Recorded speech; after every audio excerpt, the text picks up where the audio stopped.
All right. Hey, good evening, everybody. Welcome to another great edition of the one and only Racers News Network Live.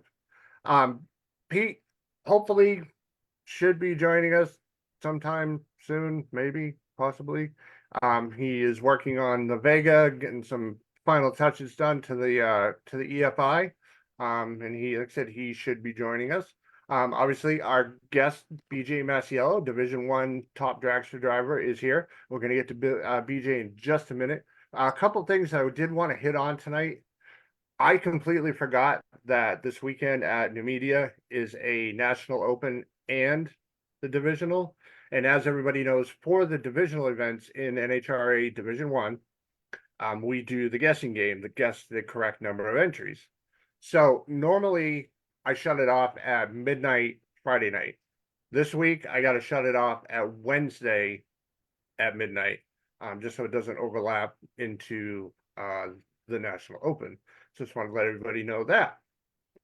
But like I said, Pete hopefully should be joining us, and we're gonna dive right into it. Of course, like I said, our guest this evening, BJ Masiello, NHRA Northeast Division One top dragster driver. How are you, BJ? Good. How are you, Chris? Awesome, awesome. Thank you so much for taking the time out of your schedule and getting ready to go to the media to come on and hang out and enjoy the goofiness that is RNN Live. I appreciate you having me. You're welcome. So I I wanted to start out by I think we should need to call you the ice cream man now. Yeah, that was successful. That was great. It was nice to have everybody come over and get several generations of junior dragster racers together. And we actually found out there was somebody older than me that had raced a junior dragster. So that was kind of cool as well. And that was Nick Willard. Oh, So that's awesome. so that was kind of an interesting part of that night. Awesome. And for those and there he is. For those of you that don't know, hey Pete, Does the audio work? the audio works. Did you make it home or you at the shop? No, I'm home. I made it. Did you have successful computer power up abilities? No, actually, I tried to first get in on my iPad, but then it turns out the charger that it was plugged into is no good. So then my wife, who did not work from home today, had to go get her laptop and set it up, and then I had to figure out how to do the background and put my name in, and kind of scary that I teach kids, isn't it? Well, at least you don't teach them computers. Well, I mean, you kind of do for the Yeah, diagnostics. I'm a little better with car computers than I am with real life computers. I can relate to that. Thank God. So, how did your programmer show up? Your tuner? Tomorrow, I had to go like hell to get ready so that he could have something to do tomorrow. So we should be Oh, good. cool, cool, Yeah. cool. Yep. BJ, how are you, my friend? Good. How are you, Pete? Awesome. So, Pete, I have decided that BJ is going to be officially known as the ice cream man now. That works. That works. We'll have to make that a yearly tradition now. There are Absolutely, worse titles to have. Believe me, I could vouch for that. both of us. So the reason we make that joke, for those of you that don't know, BJ organized an ice cream social at the divisional event on Saturday night after the cookout that was put on by the track and by the division. Again at the divisional at Lebanon Valley Dragway. And my understanding was also that the barbecue was a huge success as well. And I remember I had asked you, and I think you said that BJ that the people lined up for the ice cream was like around trailers and down the street, right? The barbecue was, Oh, the yes. barbecue. The Okay, barbecue was, I couldn't remember yes. which one it was. And then we had quite a few people join us afterwards also for the ice cream, which was awesome. That's cool. Good stuff. That's and it was a perfect lineup because you can eat first, you can go hang out and talk junior dragsters and have a little ice cream. It was definitely a great night, great way to get racers hanging out and socializing too. Awesome. So let's kind of like start from the get-go. How did you get involved in motorsports? Well, my father has raced since he was 16 years old, and as most people know, he still does. He works for Division One and still continues to race. He's actually racing in Comp Eliminator at New Media this weekend. So going Very to the cool. track with him as a kid, I always had an interest in it. Always loved being there.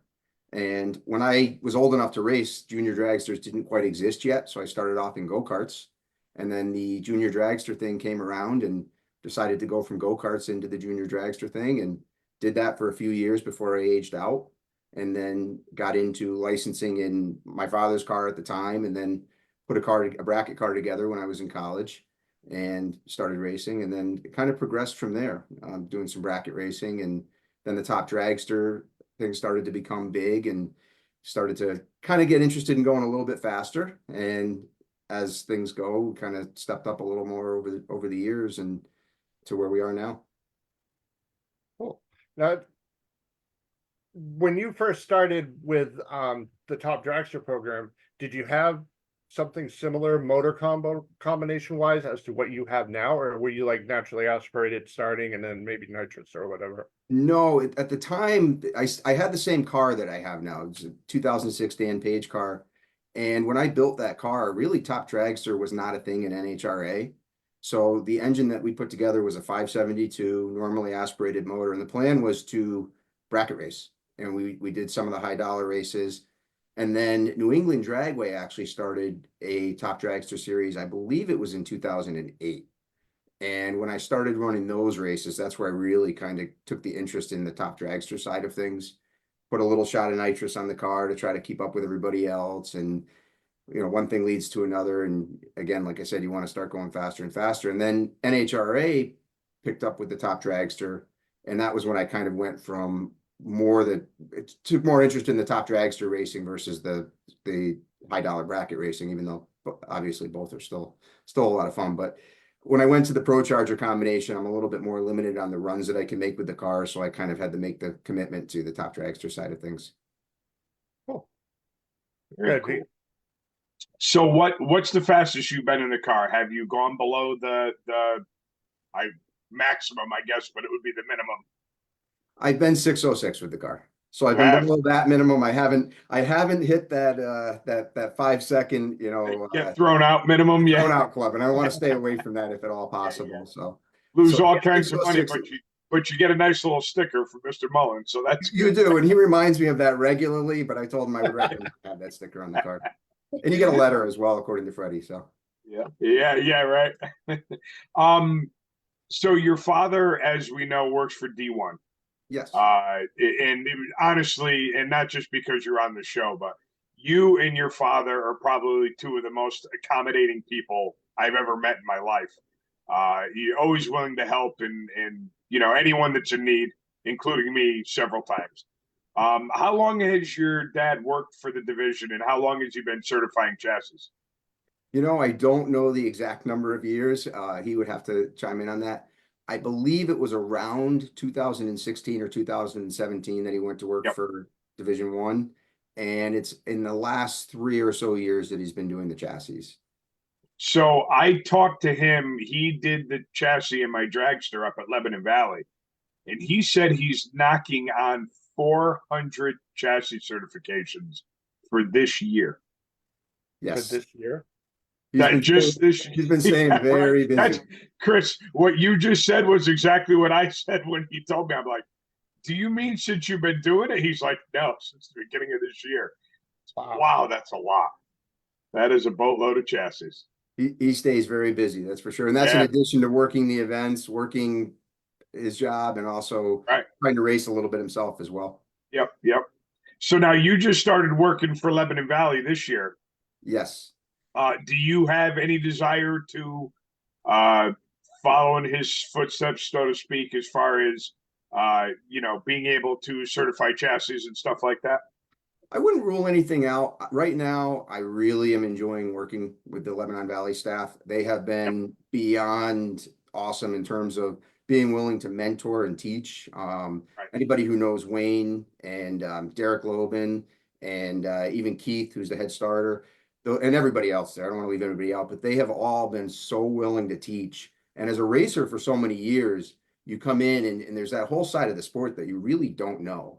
And they have been willing to take the time to teach me all of that since the beginning of the year. And again, I'm beyond appreciative of them for being willing to do that, because there's definitely an element to it that you just don't see until you're in there doing it. And actually, Sure. Wayne said that to me at the beginning of the year. He said, there's going to be things that until you're in that situation, you don't know what to do.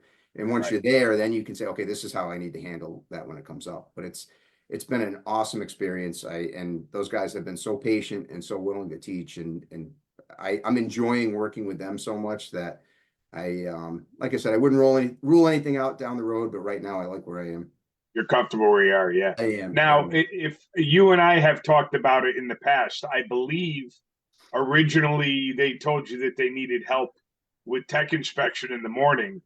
And then I don't know if you inquired or they asked you, but had no problems with showing you like track prep and stuff like that.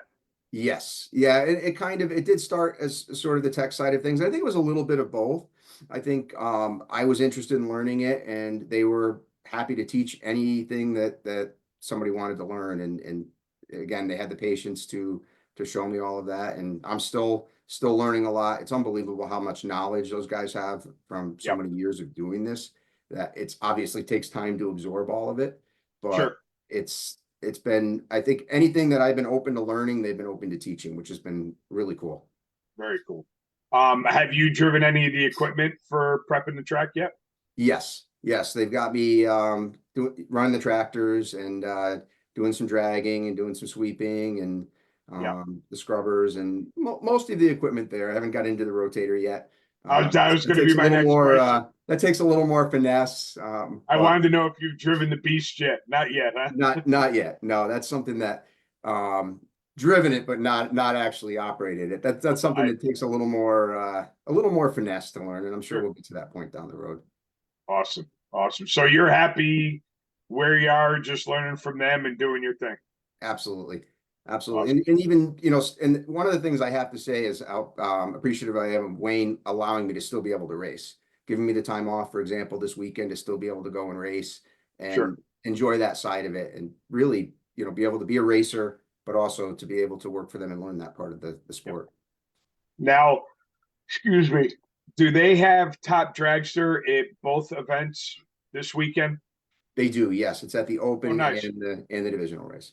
Very cool. And I assume you're going to race both, right? Yes, that's the plan. So when do you leave to head out there? We're leaving tomorrow morning. We're going to leave about 6 a.m. and head out that way and get set up and hopefully start racing on Thursday. Did you see the line out of the gate? People taking pictures already? I did not. Oh my God! I can imagine it's already long though. So I believe it was Mike. I never say his last name right. Is it Epprick? Epprick. Yeah, Epprick. He took a picture of the line going out of the gate, and I believe it was Rob Keister that basically said, "I'll get it out of the way," instead of Frank Volpe saying it. Doesn't anyone have a job? That's what Frank always says. Well, yeah, it was a pretty good line already. We'll be kind of like the joke that Bob Bender always shows up on like Monday, even if the race isn't until Saturday. So, because he's got to get the parking spot. I would imagine there was probably a handful of people that went right from Rob's race at Mason-Dixon right over to the media and like, what am I going to do? Go home for a day and a half and then I got to turn around and go back, Right. I bet you there was a good amount of people that just went right over. The flip side of that, it's awesome seeing the support for the races, though, seeing that people want to be there and want to be racing. So, that's without a doubt. And I got to tell you, Lebanon Valley is my home track. I love Lebanon Valley. But as far as the scenery and the way everything looks around it, Numidia is a beautiful track. They got really good ice cream, too. Isn't it essentially like right in the middle of a cornfield? Pretty much. Yeah. It's just the sunsets there are beautiful. The surrounding area is beautiful. It's really, it's not the easiest ride in the world. Especially when the first year you go, you listen to your GPS and you wind up down a road in front of a bridge that you're not supposed to be anywhere near. And have to disconnect and back up. And yeah, that was great. But once you're there, it's beautiful. We really do have a cool variety of tracks in Division One when you think about it, with different scenery, different things to do around them, and Yeah, we do. We you know, do. every track kind of has its own personality, which is a cool thing. It does. Yeah, you're absolutely right. And you know, it's when you say that, it makes you miss the tracks that we no longer have even more, because it was like another page in that book of variety, right? Like, you know, ATCO is always you know, you go to the bar after you're done racing for the day, and you had like that bar atmosphere. You know, Numidia is very scenic. English Town, the history was just incredible there. You know, Lebanon Valley, you got that home feel, and you got the circle track that you could go see. Yeah, it's just it makes you sad when you think about the places that we no longer have that just made that portfolio even bigger, you know. But more reason to support the ones we have and try to keep them going as well. Amen to that. Yep. Truer words have never been said. So Absolutely. a couple of comments for you, BJ. Your dad said your mom is watching, Okay, great. Keep it clean. and he said good Italian ice. I'm assuming he means at Numidia. Media, yes. Yeah, they have great ice cream there. Yeah. They do. And Cecil County has good ice cream too, if I'm not mistaken. I believe so. They do. Right? Yeah, I think they do too. I mark my tracks by food. I'm with you on that. It's not by victory, so I got to go for something, right? Again, I'm with you on that. The track that you got victories at closed. Right? It's like I'm almost afraid to win anywhere else. I know, really. So, now, BJ, you're a teacher also, is that correct? Yes, that's correct. Now, what do you teach? What programs do you teach? So I'm in a public school, so I fall under the category of tech ed. So I do some automotive classes, but I also do some pre-engineering classes. So this year I'm teaching a civil engineering and architecture class, which I haven't taught in a few years. So I get a little variety along with the automotive side of things. But you have, if I'm not mistaken, your students are like however many periods you have a day. That's how many periods you have, correct? Like Yes, that's correct. So you have, if you have 6 periods, you probably have 5 groups of kid. I assume you get like 1 prep period or something. Yes, so we have our schedule set up as 8 periods and it's split up over 8 AB day, so it's 4 periods per day. So Sure. I basically teach 3 classes per day, and each one is about an hour and a half long. Right. Yeah, see, that's the difference with me is we have A cycle and B cycle. So when we have 9th and 10th grade, they go out for 2 periods a day, either in the morning or in the afternoon. And then we have the same 36 students for whenever they're not in out class. So essentially we have the same students for 4 periods. And then when we have the juniors and seniors, they only go out for portfolio 1 period a day, only 3 times a week. So there's 2 days a week where we have the juniors and seniors for the whole day. And then we only lose them for 1 period 3 days a week.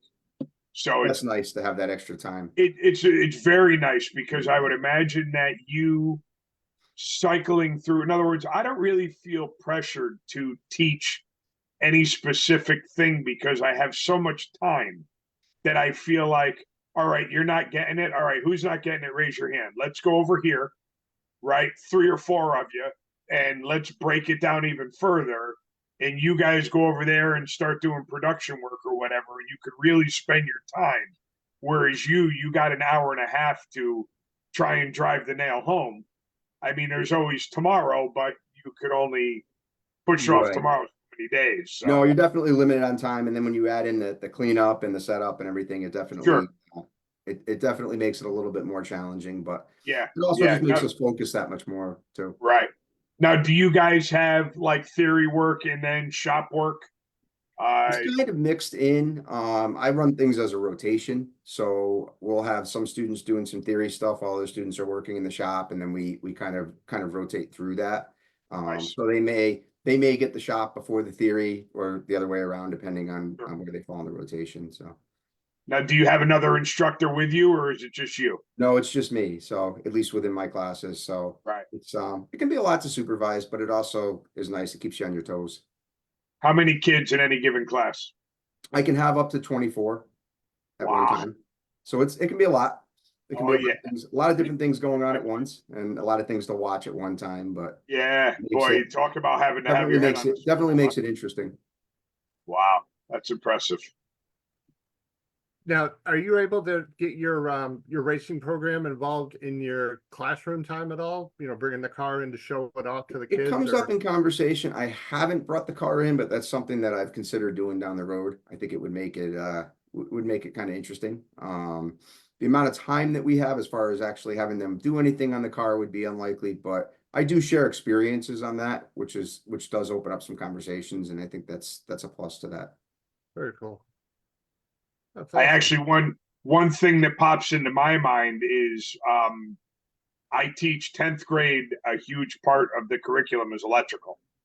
And one of the first things you do once you get, Ohm's law and all that stuff, you start going over circuit protection. And I actually used Jason Lawrence's misfortune of when he burnt his car down. And he told me why he burnt it down and what to do to correct it, with putting a fuse right near the battery and a fuse right near the alternator, so that the wire that the alternator charges the battery is never unprotected. Because like everybody else, right? You put a fuse on one side, but when the alternator's spinning, that whole side is still live. Mhm. And so in talking with him and showing me what to do, I was able to draw a diagram and say, listen, this is what happened to a friend of mine.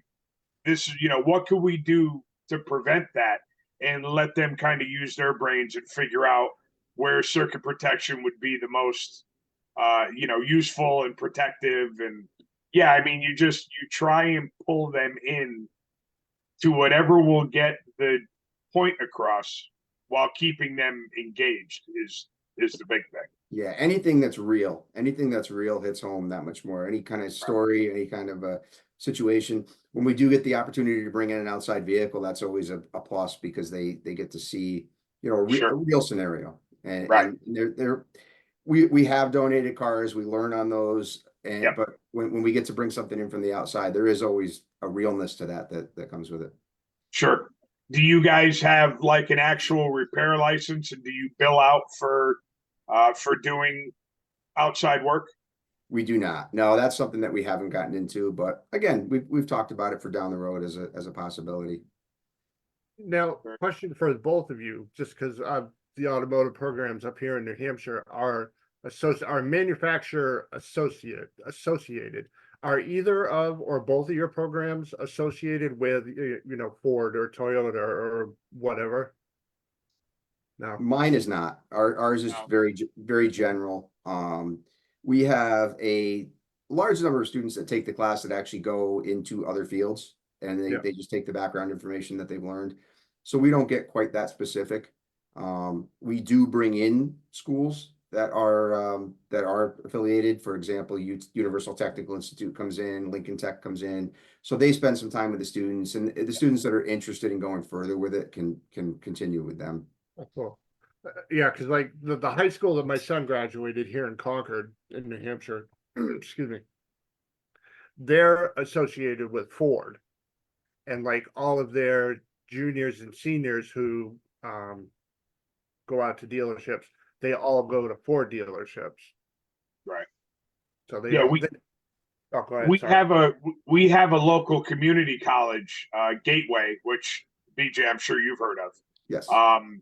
They are associated. Last I knew, it was definitely Chevrolet, and I want to say it was Toyota, but then went Subaru, or I might have it in reverse. Subaru, then went Toyota.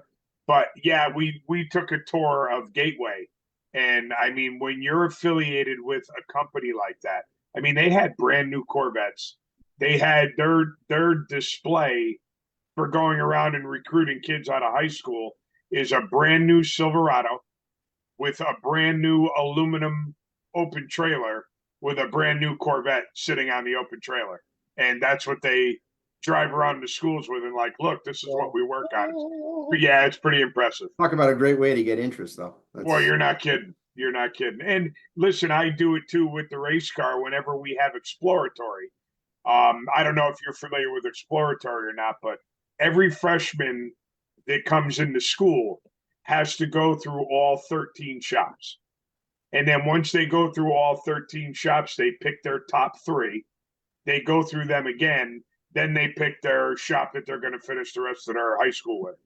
And I bring my car in and I start it for them. And it's a recruiting tool.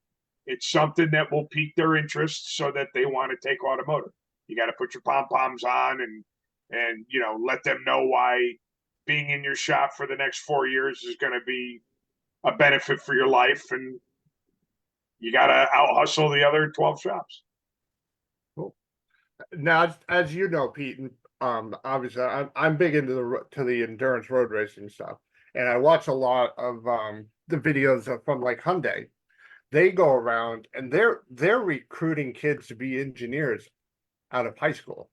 Oh yeah, they're like they'll bring them down to Daytona for the Roar before the 24 and stuff like that. Even for the Rolex and the TC and the touring car races, and say, you come to us with this knowledge. This is the stuff you'll be able to work on. We pay for you to go to college. Yeah, you think yeah. Stuff like that. I've seen a huge shift, even before I started teaching, because I've only been teaching for 6 years. But I've seen a huge shift in dealerships, especially that could afford to absorb some unproduction for a little while, of them wanting to recruit youth so that they could mold them into what they want, versus a 40-year-old me that walks into a place and thinks they already know everything and wants to come in and make 6 figures and doesn't want to conform to what they want.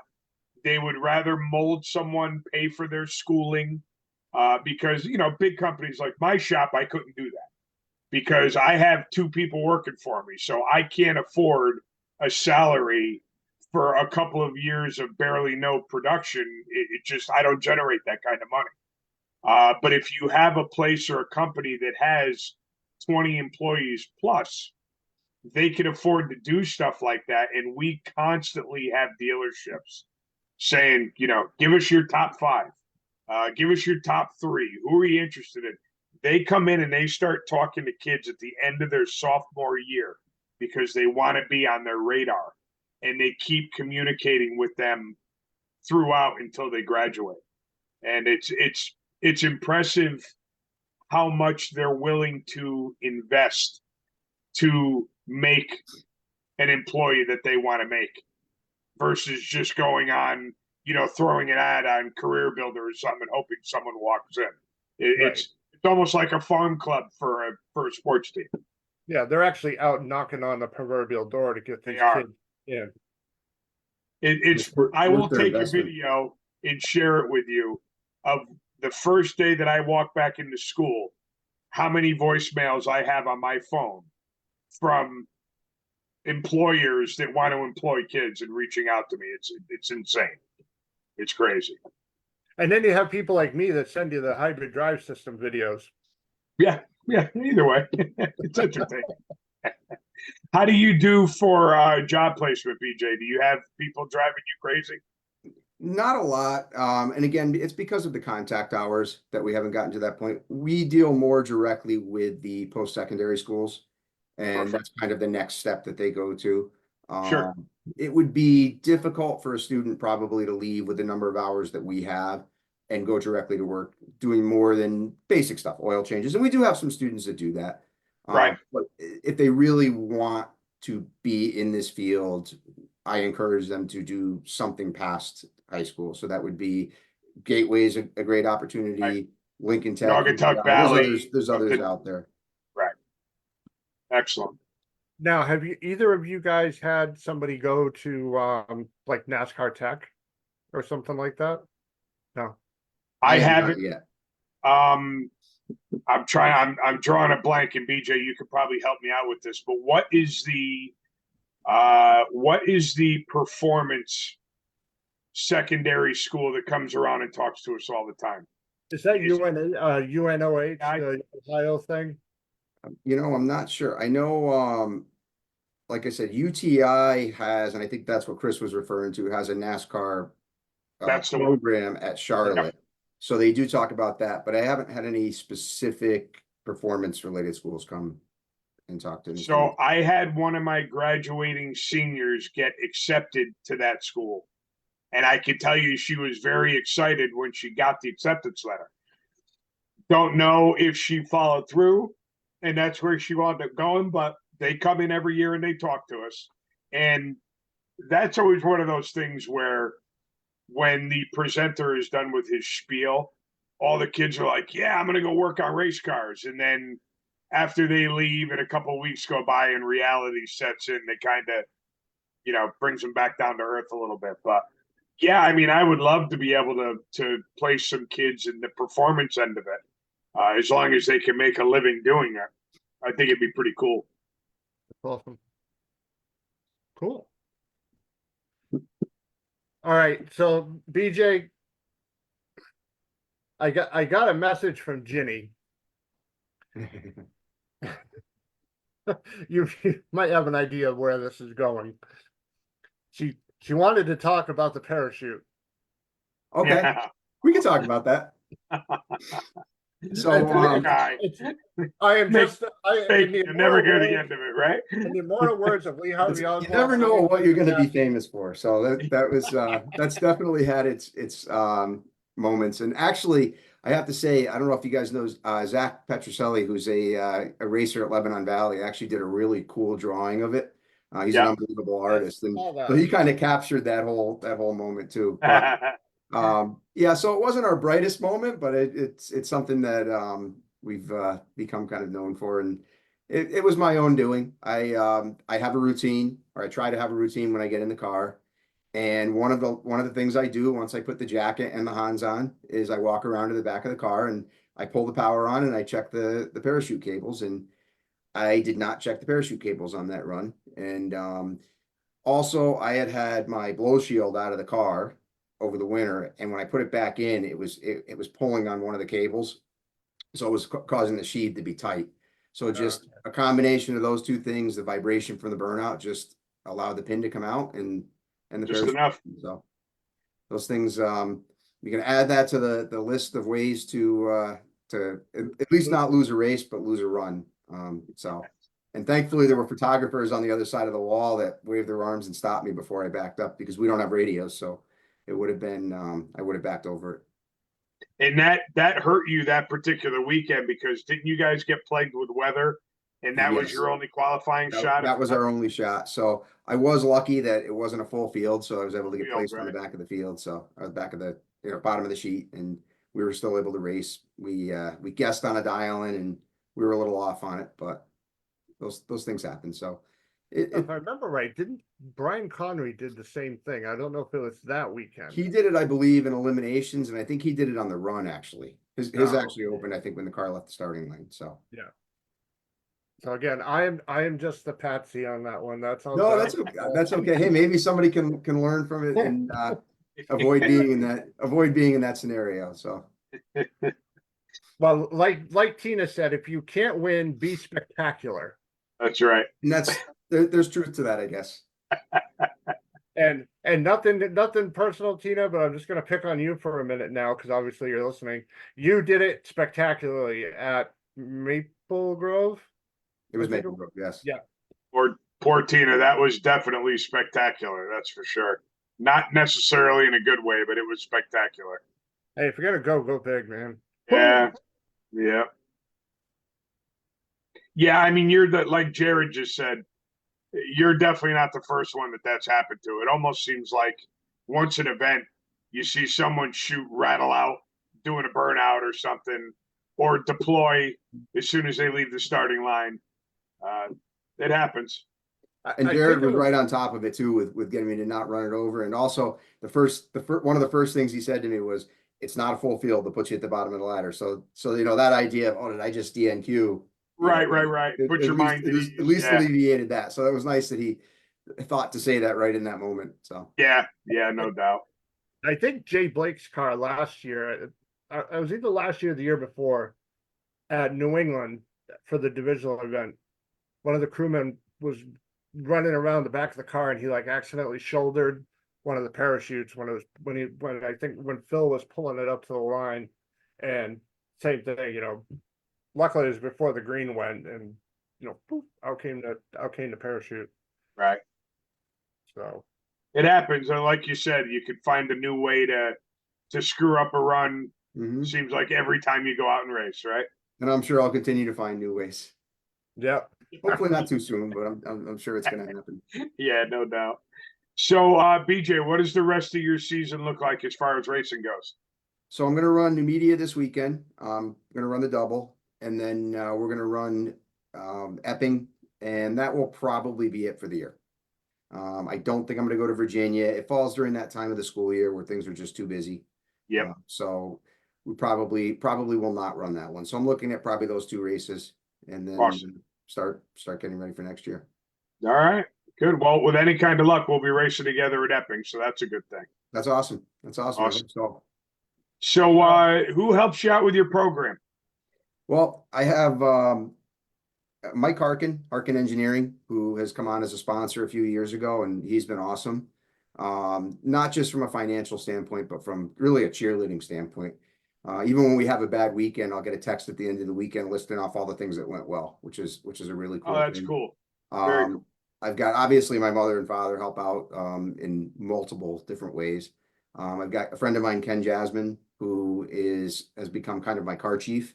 Comes to the races. He'll be with me tomorrow or this weekend, and has learned a lot over the last few years as far as what needs to happen between runs.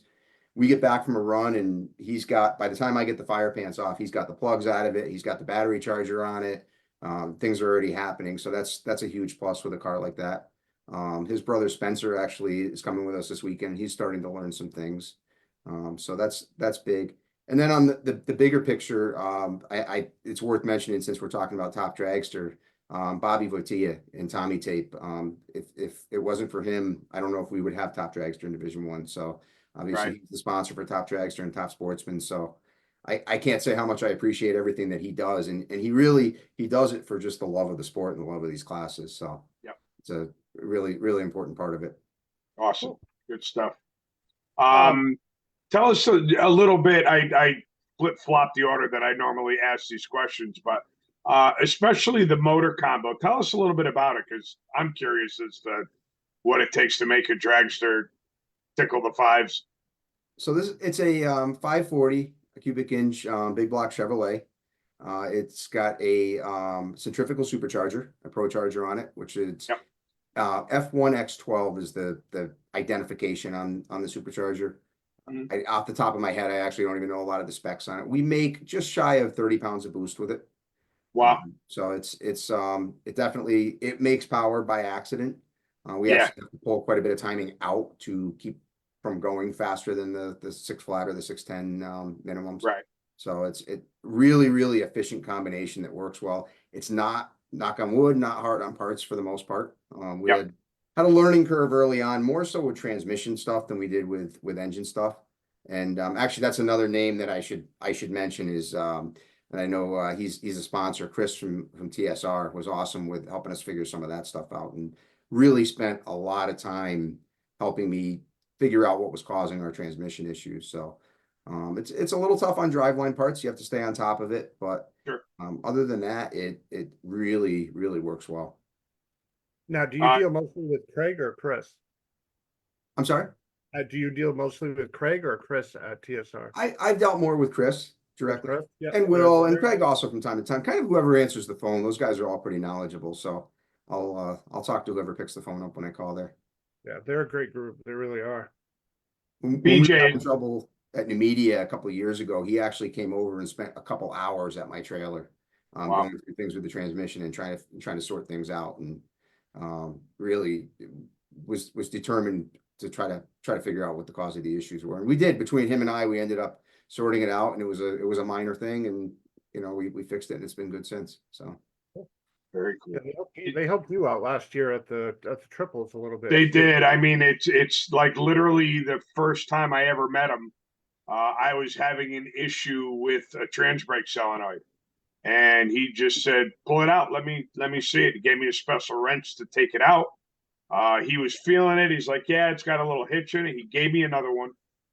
Refused to take any money for it, and let me keep the friggin' wrench too.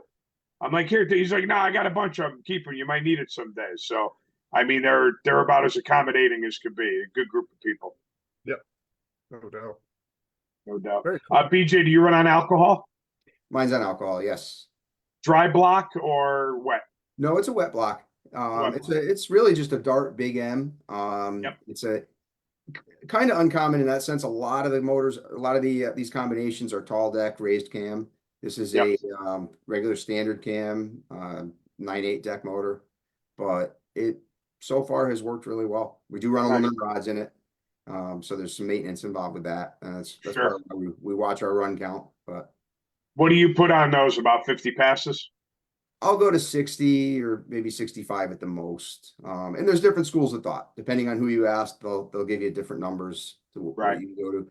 I don't want to find out what that number is the hard Yeah, way. exactly. I'd rather take them out before they take themselves out. So Yeah, without a doubt. Yeah, no doubt. Now, have you had any thought in your head of just absolutely uncorking it just to see what if you really put the wood to it, what it would do? Or have you? I would love to, but there's always that in the back of your mind if you try something like that and break it and you kind of regret it. So Right. for 8th mile stuff, I wouldn't mind playing a little bit and seeing what else we can get out of it. There's definitely more potential in it, but with the 1/4 mile stuff and really the fact that we're not in a position where it's highly frowned on to go faster than that 6 flat as much as we'd like to try it. There's really not much reason to do it for the 1/4 mile, but yeah, 8th mile. Yeah, I and I thought mean, about experimenting a little. if you wanted to be technical about it too, your chassis is only certified for 6L. Exactly. Oh, No. that's true, yeah. It would be frowned upon if you start cracking off 580s. They're going to be, Right. yeah, For good gotta reason. keep. Yeah, you gotta keep all the big people happy. And there's a lot of other rules that come into play at that point when you start getting into the 5-second range in terms of wings and everything else. So Right. it's a huge step to do that in a legal way. Right. Yeah, I was more curious than anything else. So Very Well, cool. Well, BJ, listen, knock him dead this weekend, will you? We're gonna try. We're gonna do our best.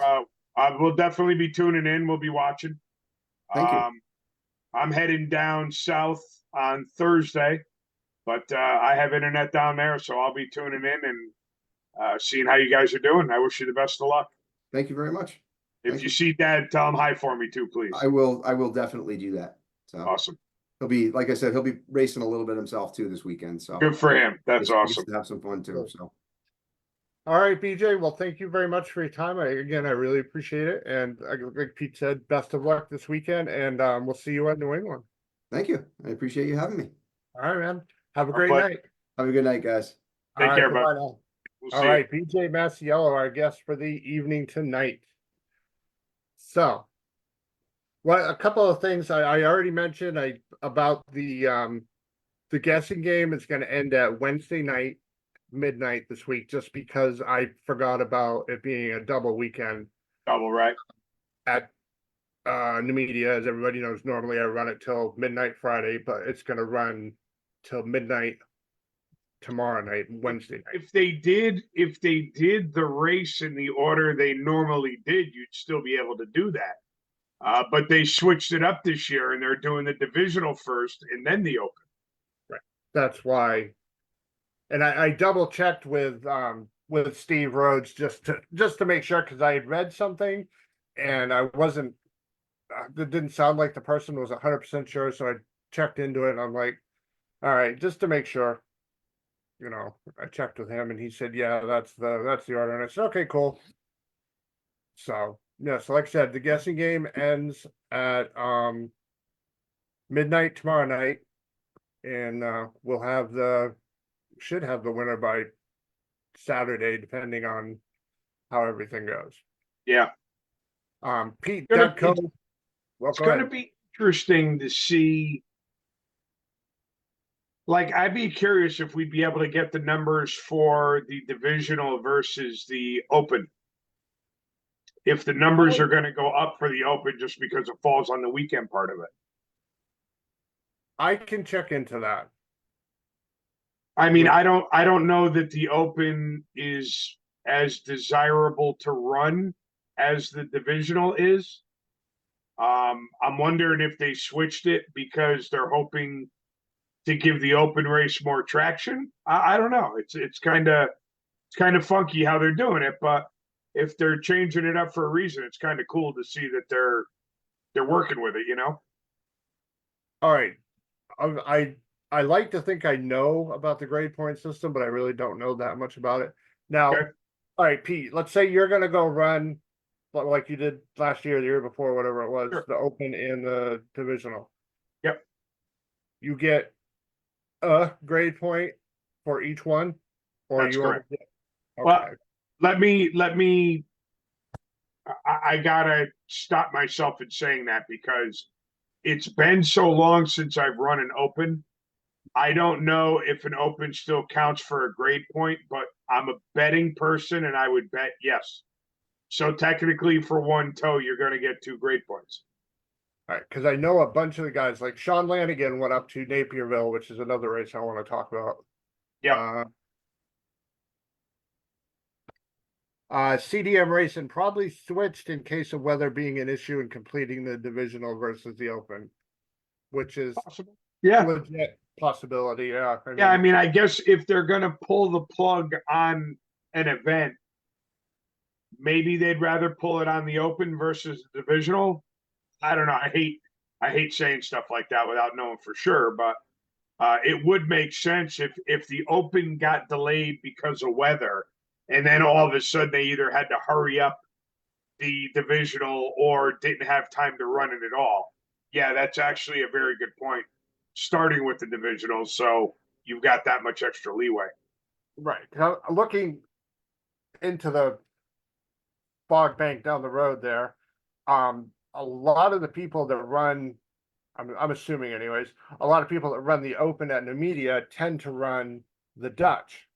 So they Yes. can always, again, I'm not saying they aren't, or whatever, I'm just speculating, could take the Numidia Open if it gets rained on, or Right. whatever, and push it off to the Dutch. Yeah. The Dutch is tough because that event, and again, I'm kind of talking out of school a little bit because it's been a couple of years since I've gone, but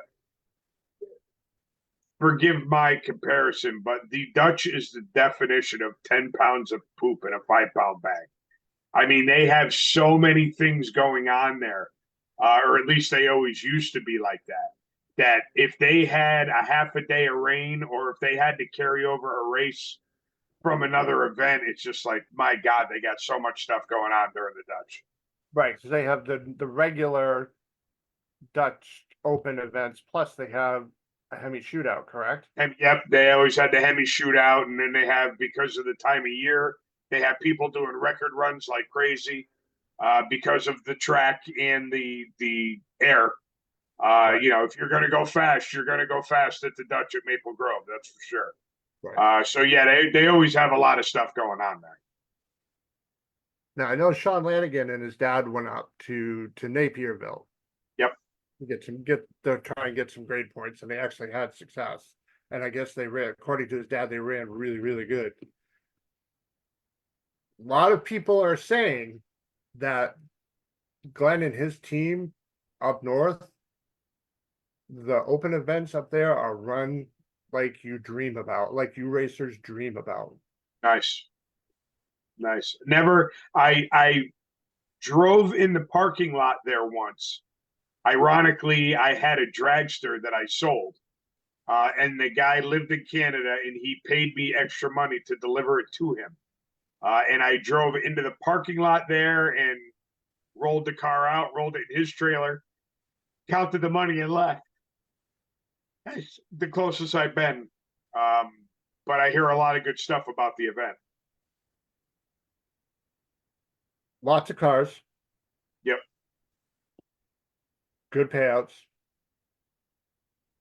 Lots of people. I don't know if you had seen any of the pictures, but I've had some people send me some, and I'm going to post them.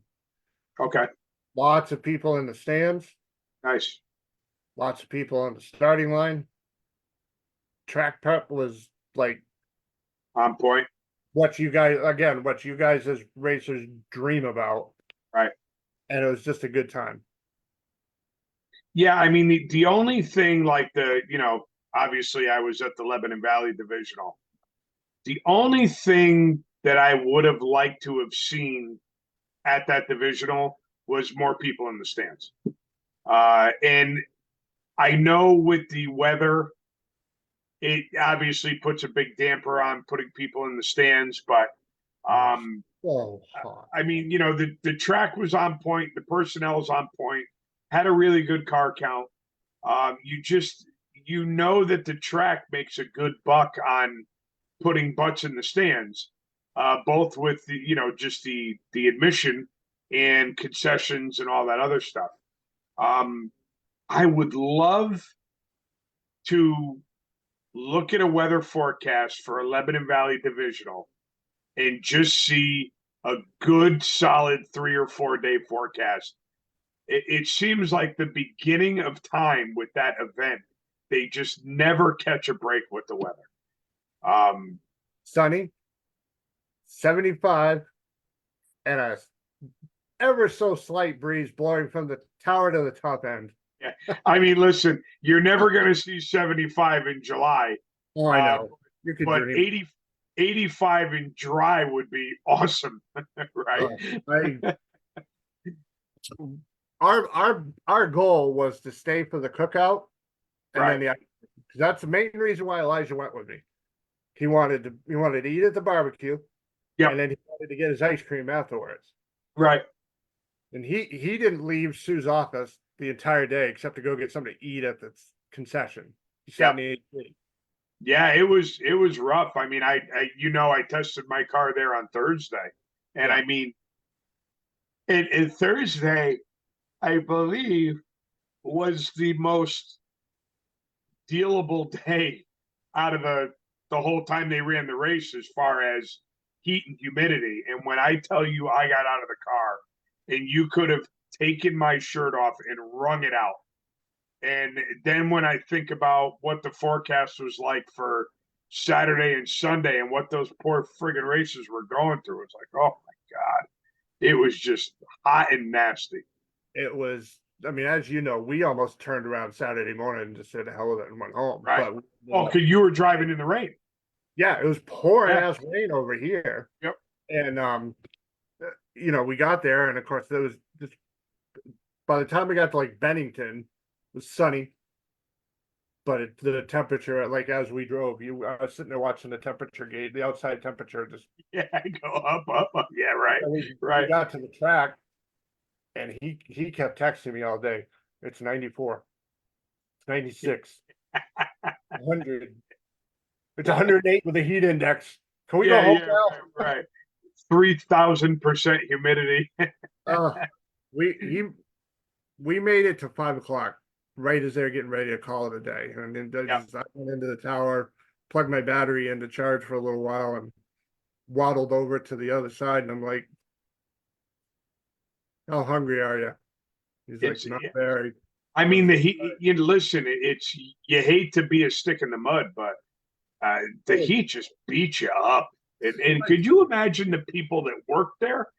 Right, we're complaining because we spend 30 seconds in a car, right? And then we're in our trailer for a little while. Then we go into our motor home. Then we get in a golf cart and drive around and go get a soda. Could you imagine the people that have to work? The people at the other end. I'm going to hazard a guess. Here, it's like, oh my God. I'm going to hazard a guess that Ginny owns stock in the sunscreen companies. Oh, poor woman.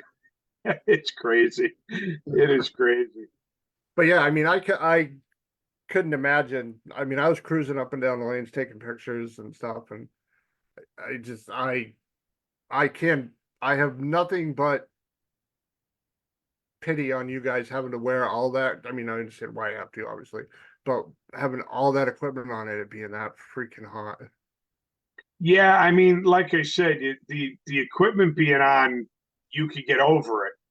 I would take me in full gear being in my car for 5 minutes over Jeannie being on the line for hours, For 8 hours, drinking yeah. a bottle of water every once in a while. I mean, or the starter or the burnout box or the people in full fire gear at the end of the track.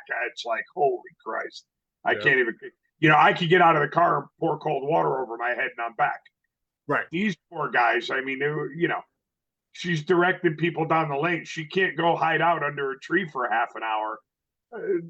There'll be no one there to tell them when to pull up to the burnout box. So it's got to be. It's got to be. If she would wear it, I know she wouldn't, but it'd be a fun joke to give her one anyways. One of those umbrella hats. Yeah, right. yeah, no doubt. Very quickly, I want to mention Elite Auto Detailing in South Windsor. They are having a car show. It was rescheduled from maybe 2 Saturdays ago to this coming Saturday. And it's also going to benefit the Jenke family. It's a car show / fundraiser. I had to say that nice and slow so I didn't screw that up twice. Yeah, right. And then whatever they get for donations, they are going to bring up to the trap at Epping.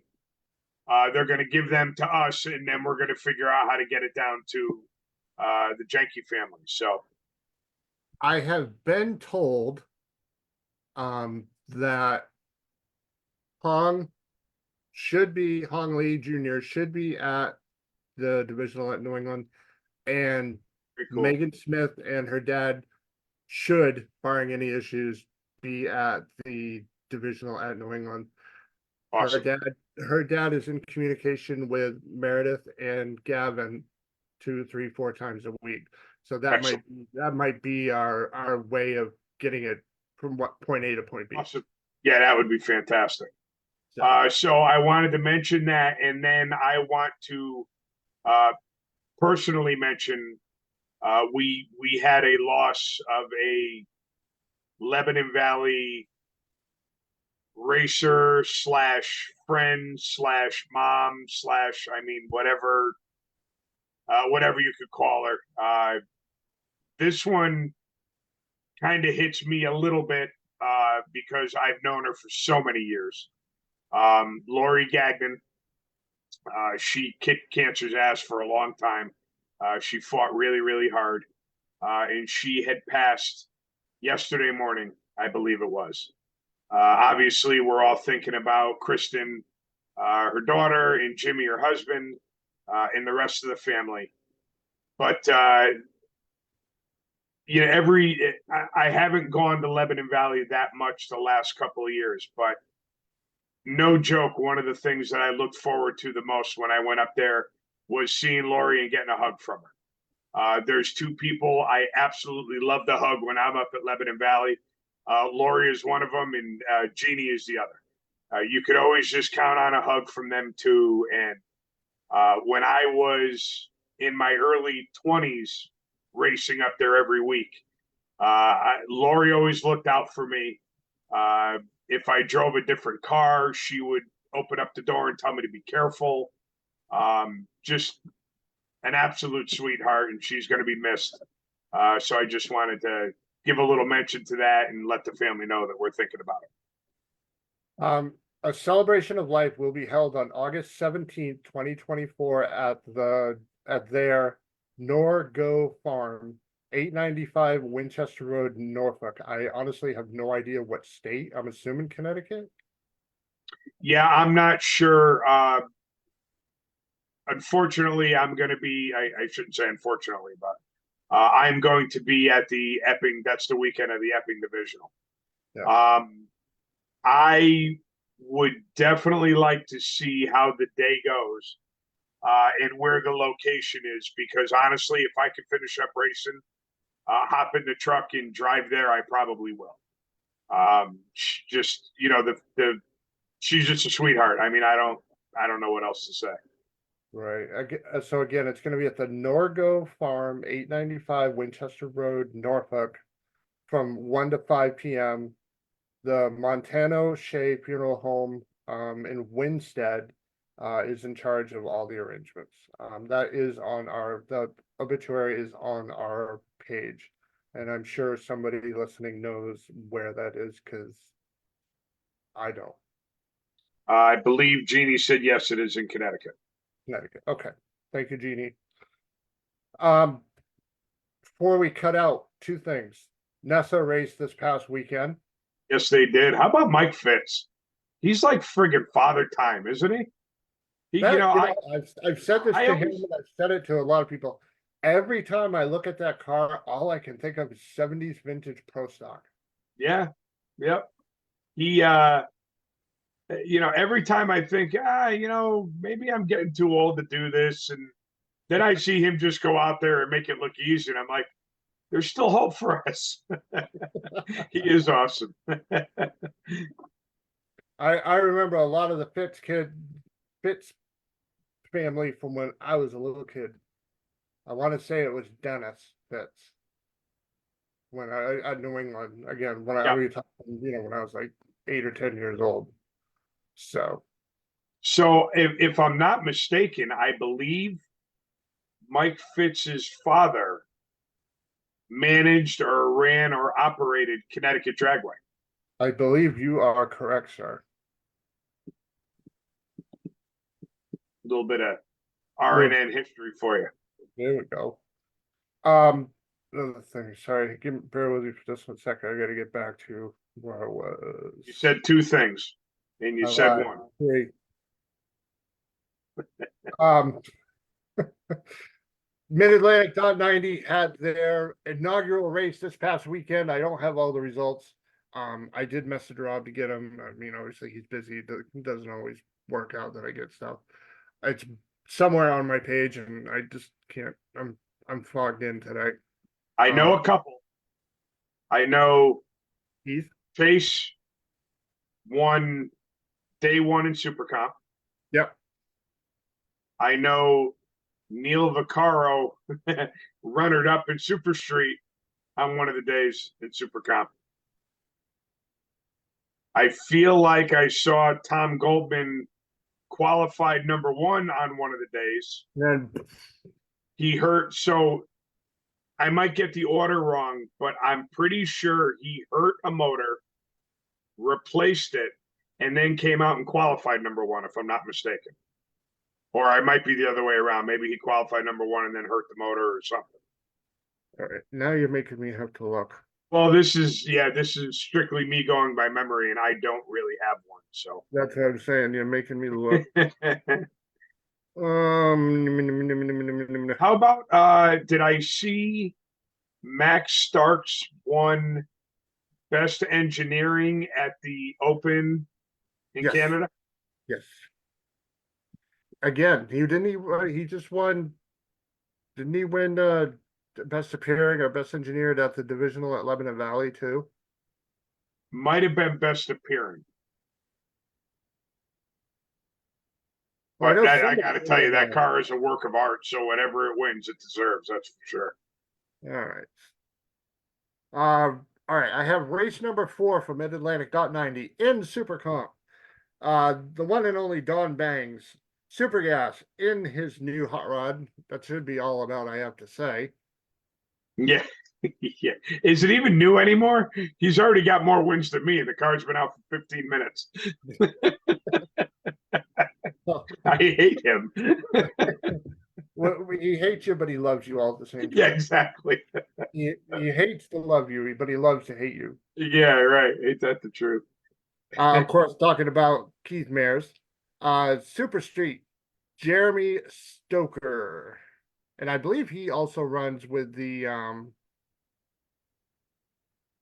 hell, I can't remember the name now.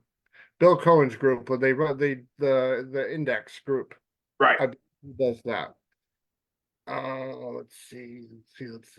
I'm sorry. Now that's the races that you're announcing. That's the second day. Race number 4, that should be the second day, correct? Right. Let's see. Sorry, I know I should have this. I know. Yeah. All right. Number 1 qualifiers for race number 3, which should be the first race of the weekend, Saturday. That's correct. Yep.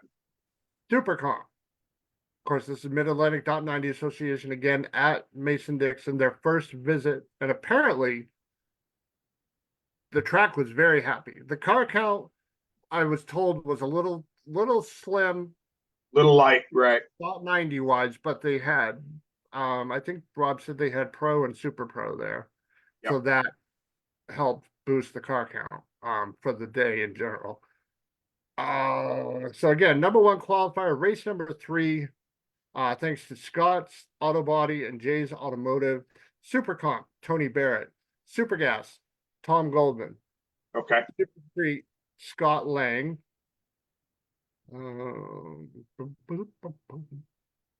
Rick Mattioli won Supergas over Keith Mayers in the rain delayed the makeup race from Maple Grove. Oh, okay. So congratulations, Rick. That's a beautiful Camaro. Yeah, Rick's car is very clean. That is a pretty car. All right. Winners from race number 3 at Mason-Dixon for Mid-Atlantic .90, which again is Saturday. Yep. Chase Bonstock over Don Bangs. Jeff Fisher over George Donhauser, and again, another pro stock looking car. Yes. I think Right. it is. Old school 70s pro stock, yeah. The Plymouth Arrow, man. Yep. You have visions of Glidden. Yeah, right. Super Street, Dave Anama? Yeah. Anama? Isn't it Emma? Dave E''NAMA. All right. Well, you spelled it, so that's got to be good enough. Yeah, Dave. I'm gonna go with Anama. Dave's on my page. If he doesn't like how I pronounce his name, I'm sure he'll tell me. Jeannie just said goodnight, so wave goodnight to her. Good night, Jeannie. Sleep well. We'll see you. I'm just happy that someone's going to bed earlier than me, so good night. We'll see you Saturday of the triples. Yes, ma'am. Super Street, Dave Anama over Neil Vaccaro. Yep. And let's see. But yeah, that's that. So again, their first visit ever in the series history for Mason-Dixon. Yeah, and we all know from firsthand experience how much drag racers love to bitch. And I got to tell you, I haven't heard anyone say anything bad about going there. They were very happy with the track. They said the crew was second to none. Prep was great. And a lot of people said that if you didn't go because you wanted to sit this one out, shame on you because you missed a hell of an event. So here's to hoping. I believe Rob announced that they want him back for next year, and they already tentatively got it set up. So I think they have essentially like a handshake deal at this moment. Right. So if you don't, if you missed out on it this year, looks like you'll have another crack at it next year. Do it because it was a good race from all the feedback we're hearing. Yeah, racers were happy, track was happy. Need another. Nothing else really matters, right? No, that's all. Made another 10-20 cars, maybe maybe more. Yeah. Yep. No, we all know how awesome the rumor mill is, and lots of people saying it was great. It's gonna get around like a tornado. Sure. Yeah, without a doubt. So, one other thing I did want to mention, bunch of races got together at Napierville. Jamie Blake broke the swing arm on one of his dragsters. I saw that post. A bunch of people came through, and I don't remember the gentleman's name, but he opened up his shop. Somebody brought the swing arm over that knew how to TIG weld, fixed it up, and Racers doing racer things, right? Absolutely. All right, so Pete is going on vacation for a couple weeks, so we'll probably be back. Couple of weeks. What do you think? I got Chris Barnes money. I'm going Thursday to Thursday. That's it. All right, so we'll be back in 2 weeks, like usual. Yeah, providing the only thing I have to say is I'm not sure when that turd is going to hit the chassis dyno. So if it's Tuesday night, I might hop on and show you like a live pull or something, but that's going to be about it. Hey, that'll be cool. Yeah. Yep. Nothing wrong with that. Oh, and congratulations to Team Fink and Jackie Fick for their runner-up at the Northwest Nationals in Top Alcohol Dragster. Of course, we are Fink and Frick fans. So Good job. Good job. Yep. So like I said, guessing game closes at midnight tomorrow night. Mass Tuning is enjoying me doing my thing and Awesome. blabbering all about them, and they're having a good time with us. So hopefully they'll be back. Kind of weird to say that already. It's July, but we got to start. I know. Crazy, right?